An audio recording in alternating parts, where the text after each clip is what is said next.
Cerita Silat Online Channel mempersembahkan serial Pendekar Raja Wali Sakti, episode Seruling Perak, bagian 6. Nila Komala melangkah keluar dari pondok kecil yang dibangun Rangga untuk berteduh dan menetap sambil menyelidiki suasana di Kadipaten Panjawi. Gadis itu tertarik mendengar alunan seruling yang telah sekian lama tidak didengarnya lagi. Perlahan dibukanya pintu pondok, lalu melangkah keluar. Pandangan gadis itu langsung tertuju pada seorang laki-laki tua bertubuh kecil dengan perut buncit yang tengah duduk di bawah pohon rindang. Jari tangan laki-laki tua kecil itu asyik bermain-main pada lubang seruling. Alunan irama seruling berwarna keperakan itu demikian merdu, membuat Nila Komala terus melangkah menghampiri.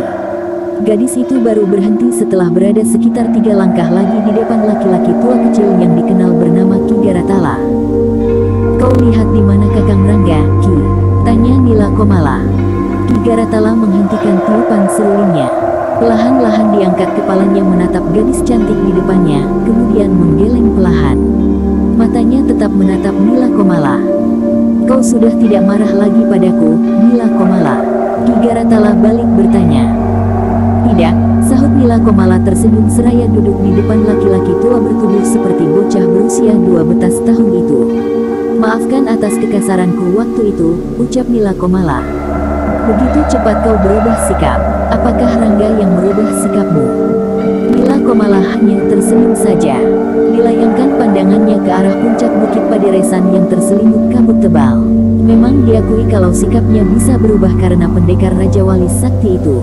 Dia juga menyesal telah menaruh kecurigaan besar, hingga marah dan mengusir laki-laki tua ini. "Apa saja yang telah dikatakan tentang diriku, Nila Komala?" tanya Ki Garatala. "Tidak banyak," sahut Nila Komala. Gadis itu kembali berpaling dan menatap laki-laki tua kecil di depannya.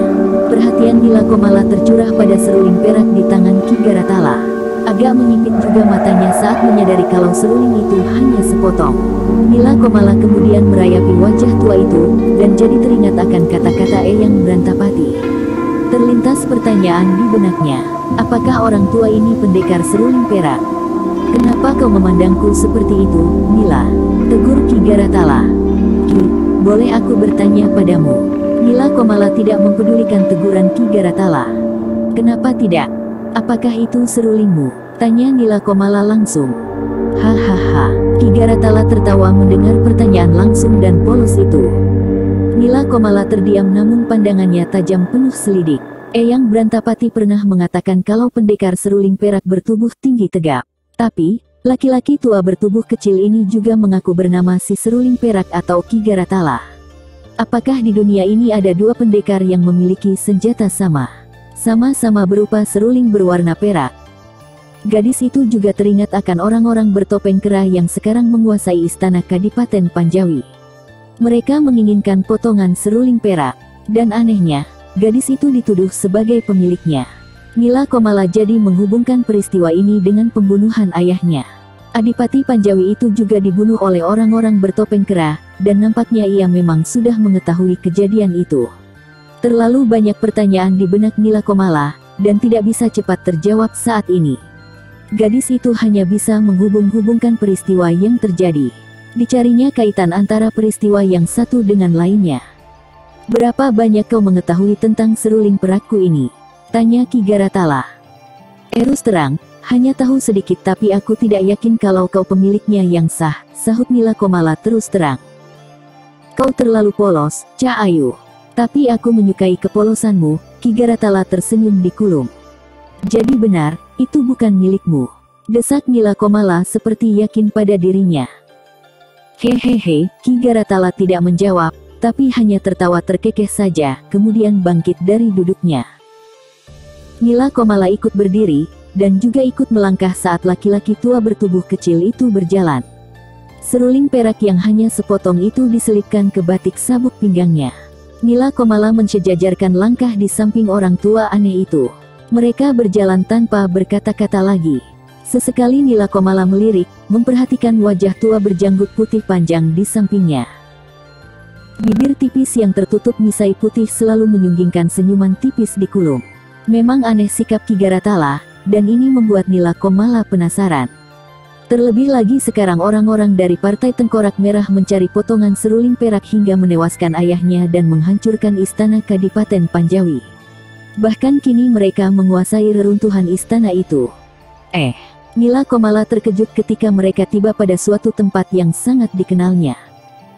Gadis itu langsung berhenti melangkah. Pandangannya lurus ke suatu tempat yang membuat jantungnya seketika jadi seperti berhenti berdetak. Sedangkan Ki Garatala tetap melangkah tenang tanpa mempedulikan gadis itu. Nila Komala masih berdiri terpaku di tempatnya. Sepasang bola matanya tidak berkedip memandangi Ki Garatala yang tengah berbicara dengan seseorang. Nila Komala tahu siapa pemuda berbaju rompi putih itu. Di depan mereka terbaring sesosok tubuh laki-laki berpakaian putih ketat agak keperakan, di atas sebongkah batu pipi. Tubuhnya tegap dengan otot-otot bersembulan. Di atas sosok tubuh yang terbaring itu berdiri naungan dari anyaman daun rumbia. Yang membuat Nila Komala terkejut, orang itu terbaring tepat di samping makam ayahnya. Perlahan-lahan gadis itu melangkah mendekati. Ditatapnya pendekar Raja Wali Sakti, Ki Garatala, dan orang yang terbaring di atas batu secara bergantian. Sedangkan yang dipandangi jadi terdiam, tapi membalas tatapan gadis cantik itu. Tak ada yang bicara untuk beberapa saat lamanya. "Siapa dia?" tanya Nila Komala seraya menatap orang yang terbaring di atas batu. Pertanyaan itu bernada seperti untuk dirinya sendiri. "Pendekar seruling perak," sahut Ki Garatala. Nila Komala menatap laki-laki tua bertubuh kecil dengan perut membuncit itu, kemudian kembali menatap laki-laki muda yang terbaring di atas batu. Sepertinya jawaban yang diberikan Ki Garatala tidak membuatnya percaya. "Kenapa dia?" tanya Nila Komala lagi, masih seperti untuk dirinya sendiri pertanyaan itu. "Perlu waktu 1 hari penuh untuk menjelaskannya, Gusti Ayu," sahut Ki Garatala lagi. Kembali Nila Komala menatap laki-laki tua kecil itu. Baru kali ini didengarnya Ki Garatala memanggil Gusti Ayu. Panggilan yang biasa didengar saat masih berada di dalam istana Kadipaten. Tapi Nila Komala tidak sempat berkata apa-apa, karena pendekar Raja Wali Sakti sudah menepuk pundaknya dan mengajak menjauhi tempat itu. Nila Komala tidak menolak, lalu berjalan mengikuti pemuda berbaju rompi putih itu. Sementara Ki Garatala duduk bersila di samping orang yang terbaring bagai tengah tertidur lelap. Laki-laki tua bertubuh seperti bocah berusia 12 tahun itu duduk bersila. Dikeluarkannya seruling perak dari balik sabuk yang membelit pinggangnya. Sebuah seruling perak yang tinggal sepotong. Ki Garatala kemudian meniup seruling itu lambat-lambat. Begitu merdu suara alunannya, tapi baru kini Nila Komala bisa menyadari ada nada sumbang pada suara seruling itu. Dan ini baru disadari kalau suara alunan merdu bernada sedikit sumbang itu sudah didengarnya sejak beberapa hari terakhir ini. Nila Komala berhenti melangkah, dan membalikkan tubuhnya memandangi Ki Garatala yang kini sudah asyik meniup seruling perak terpotong itu. "Sudah berapa lama dia terbaring di situ?" tanya Nila Komala tanpa mengalihkan pandangannya ke arah Ki Garatala. "Sejak kemarin," sahut Rangga yang berdiri di samping gadis itu. "Kemarin?" sentak Nila Komala seraya menoleh menatap pendekar Raja Wali Sakti itu. "Ya, kenapa?" Tidak apa-apa," sahut Nila Komala. "Hanya aku agak heran kenapa dia dibaringkan di samping makam ayahku. Kalau seruling perak benar-benar ada pada ayahmu, pendekar seruling perak akan langsung sembuh," jelas Rangga. Gadis itu terus menatap Ki Garatala yang asyik meniup seruling perak yang tinggal sepotong. Baru beberapa hari ayahnya tewas di tangan orang-orang bertopeng kera. Dan Rangga tadi mengatakan sejak kemarin orang itu terbaring di samping kuburan Adipati Panjawi. Sedangkan Nila Komala baru bisa menyadari kalau suara alunan merdu seruling perak itu bernada sumbang sejak beberapa waktu lalu. Nila Komala kembali berpaling, menatap wajah pendekar Raja Wali Sakti di sampingnya. Sementara yang ditatap hanya bersiul-siul berirama tidak jelas. Pandangannya menatap lurus ke awan, puncak bukit dan sekitarnya. Seakan-akan sengaja menghindari tatapan tajam gadis di sebelahnya. "Kakang, kau bisa jelaskan semua ini padaku?" pinta Nila Komala. "Apa yang bisa kujelaskan, Gusti Ayu?" tanya Rangga mengikuti Ki Garatala memanggil Gusti Ayu pada Nila Komala. "Sejak kapan kau memanggilku seperti itu?" Nila Komala tidak suka dipanggil seperti itu. "Sudah sepantasnya aku memanggilmu begitu," kalem jawaban Rangga. Sudahlah. Sekarang aku minta penjelasanmu, titik. Dengus Nila Komala. Rangga tersenyum kecut. Kok diam? Penjelasan yang mana, Gusti Ayu? Tanya Rangga pura-pura bodoh. Entang dia. Nila Komala memonyongkan bibirnya, mengarah pada orang yang sedang terbaring. Pendekar seruling perak. Rangga sengaja memperlambat atau mungkin sedang mempermainkan gadis ini. Nila Komala tidak menjawab, tapi malah mendengus memberengut kesal. Disadari kalau pendekar Raja Wali Sakti itu hanya mempermainkan dirinya saja. Dan mendadak saja wajah gadis itu memerah. Baru disadari kalau pendekar seruling perak masih muda dan wajahnya tampan juga. Nila Komala merutuk dalam hati. Dia bisa menangkap arti sorot mata Rangga.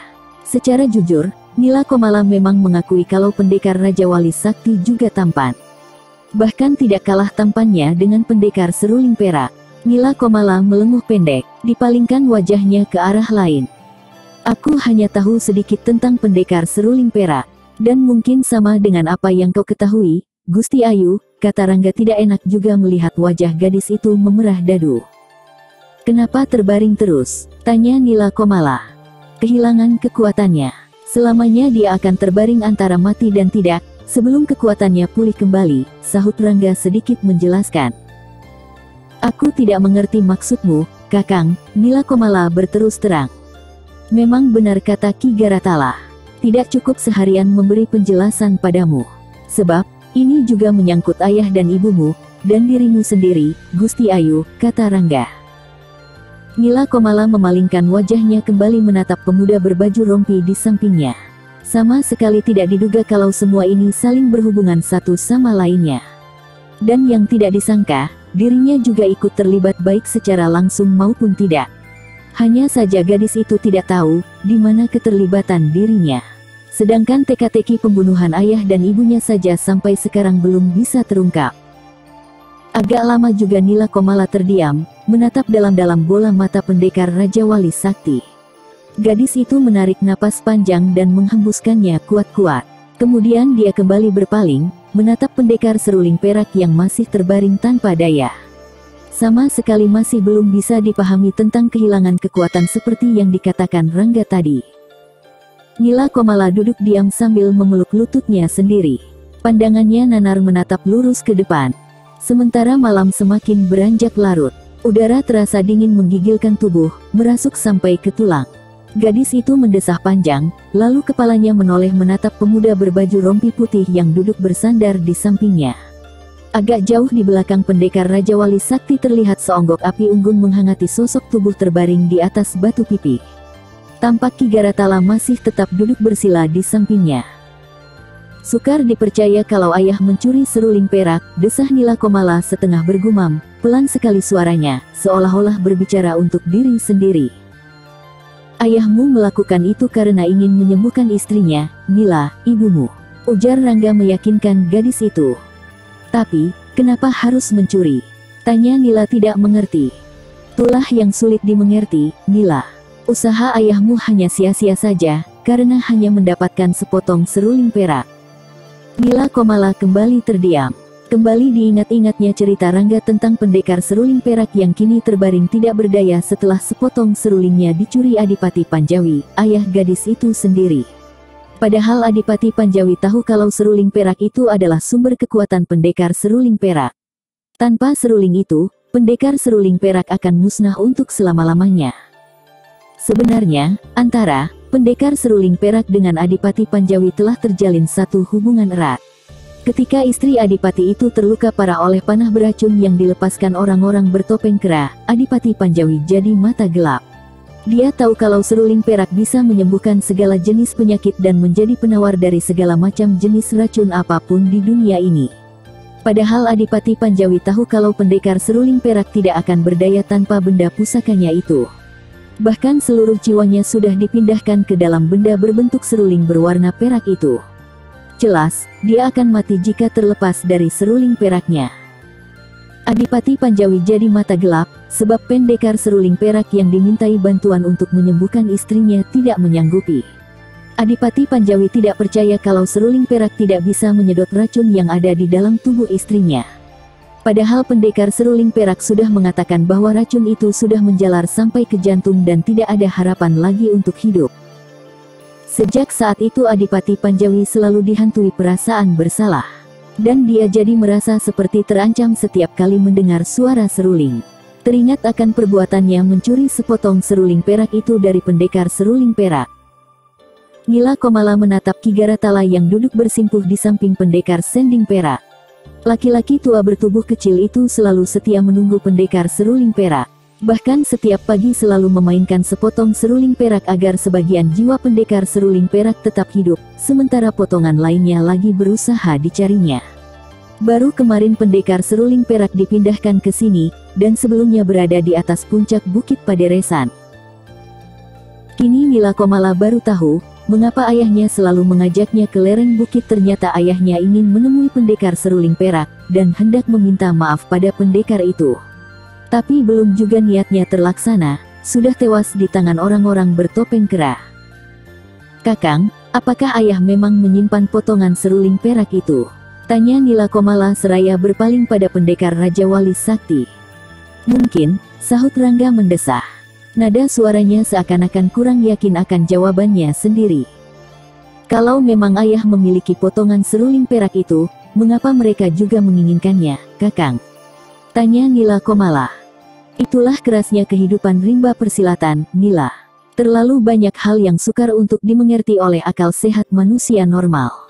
Mereka yakin kalau sudah memiliki potongan seruling perak, akan mampu mengenyahkan pendekar seruling perak untuk selama-lamanya. Selama ini pendekar seruling perak memang selalu jadi penghalang bagi mereka untuk merajai dunia persilatan. Ya, Ki Garatala sendiri mengatakan, seandainya sepotong seruling perak itu dimusnahkan, sama artinya sebagian jiwa pendekar seruling perak musnah, jelas Rangga singkat. "Apakah itu artinya dia tidak akan hidup kembali, Kakang?" tanya Nila Komala polos. "Benar," sahut Rangga setengah mendesah. "Kalau begitu, kita harus mendapatkan potongan seruling perak lainnya, Kakang." Mantap nada suara Nila Komala. "Tentu saja, Nila. Tapi sampai sekarang kita tidak tahu, di mana potongan seruling perak itu. Sedangkan saat ini hanya ayahmu saja yang mengetahuinya." "Aku tahu, Kakang," seru Nila Komala seraya melonjak berdiri. "Heh, kau tahu?" Rangga tersentak kaget. "Benar, kini aku tahu. Ayah pasti menyimpannya di ruangan senjata pusaka. Beliau sering berlama-lama berada di sana, bahkan hampir seluruh harinya dihabiskan di ruangan penyimpanan senjata pusaka." Mantap sekali nada suara Nila Komala. Rangga tersenyum dan menggeleng-gelengkan kepalanya. Nila Komala memperhatikan dengan kening berkerut dalam. "Ruangan itu sudah porak-poranda, Nila. Tidak mungkin ayahmu menyimpan benda berharga seperti itu di sana," kata Rangga. "Kalau begitu," ucapan Nila Komala terputus. Rangga bergegas bangkit berdiri saat melihat gadis itu melangkah menghampiri reruntuhan puing yang menghitam bekas terbakar. Reruntuhan puing itu bekas pondok Eyang Jayanggu, seorang tabib yang ahli segala macam racun dan penyakit-penyakit lainnya. Rangga tidak mengerti akan sikap Nila Komala yang mengobrak-abrik reruntuhan pondok itu. "Nila, apa yang kau lakukan?" tanya Rangga. Nila Komala tidak menjawab, dan terus saja mengobrak-abrik puing-puing yang sebagian besar sudah jadi abu itu. Rangga hanya memperhatikan saja tanpa melakukan apa-apa. Sama sekali tidak dimengerti apa yang dilakukan Nila Komala. Debu bekas pondok yang terbakar bertebaran membuat sesak pernapasan. Namun Nila Komala tidak peduli, dan terus membongkar reruntuhan puing pondok itu tanpa berkata-kata lagi. "Apa sih yang dilakukannya?" Rangga bertanya-tanya sendiri dalam hati. Bersambung ke Seruling Perak 7. Masih bersama cerita silat online channel. Jangan lupa like and subscribe, terima kasih.